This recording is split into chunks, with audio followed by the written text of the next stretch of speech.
પ્રેમ લગ્નની અદાવતમાં બોલેરો ચડાવી કરાવ ખૂન. બચાવ પોલીસે ગણતરીના કલાકોમાં આરોપીઓ ઝડપ્યા.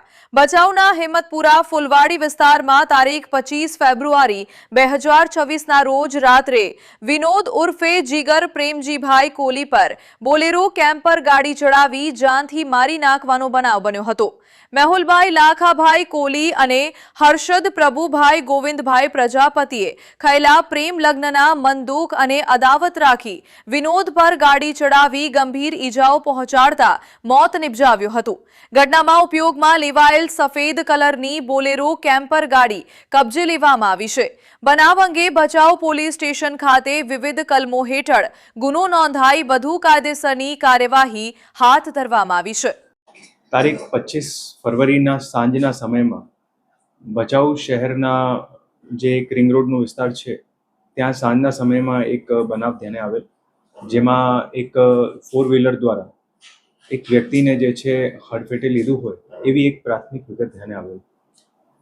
પછી જ્યારે પોલીસ દ્વારા એમની તપાસ શરૂ કરવામાં આવી આ બનાવની, તો તપાસ દરમિયાન જે છે એક બીજી વિગતો ધ્યાને આવેલ અને એમાં પછી જે વિગતો ધ્યાને આવેલ એ પ્રમાણે ભચાઉ પોલીસ સ્ટેશન ખાતે તારીખ 26ના રોજ ભારતીય ન્યાય સંહિતાની કલમ 103 હેઠળ જે છે ગુનો નોંધવામાં આવેલ, જે મર્ડરની ધારાઓ છે.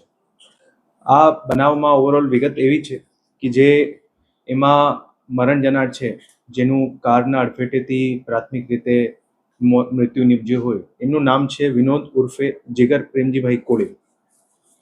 એ જે છે એમનું આમાં જે કાર ચલાવતા હતા, જે 4 વ્હીલર ચાલક હતું આમાં, અને જે એમની સાથે હતા એમાં 2 લોકો હતા, જેમાં એક આરોપી મેહુલ છે અને બીજું જે છે હર્ષદ છે. આ મેહુલ જે છે અને એમાં મરણ જનાર છે વિનોદ, આ એમનું બનેવી થાય છે અને થોડા સમય પહેલા જે મેહુલની બેન છે એમના સાથે એમના લગ્ન થયેલા હતા. જે લગ્ન થયેલું હતું એનાથી એ લોકો ખુશ નહીં હતા અને એનું ખાર રાખેલું હતું, અને એના લીધે 1 વર્ષ પહેલા પણ જે છે એ લોકોનું બાઇક અથડાવીના લીધે એક ઝઘડો પણ થયો હતો.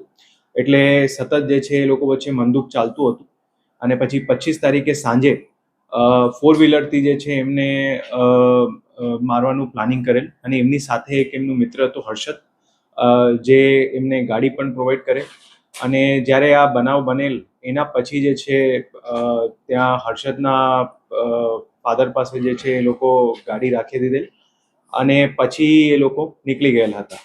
આ આખી જે બનાવની વિગત હતી, જે પ્રાથમિક રીતે બધી જગ્યાએ જાહેર થયું હતું કે એક્સિડન્ટથી મૃત્યુ થયેલ છે, એમાં જ્યારે પોલીસ દ્વારા આનો અલગ અલગ એંગલ્સથી ઇન્વેસ્ટિગેશન કરવામાં આવેલ ત્યારે આ ખરેખર જે છે એક મર્ડરનું બનાવ હતું, જેમાં બંને આરોપી જે છે એમને પોલીસ દ્વારા અત્યારે પકડી પાડવામાં આવેલ છે અને જે BNSની કલમ હેઠળ ગુનો દાખલ થયેલો છે એના હેઠળ એમની તપાસ અત્યારે ચાલુમાં છે અને આગળમાં રિમાન્ડની પણ તજવીજ શરૂ કરી દેવામાં આવી છે.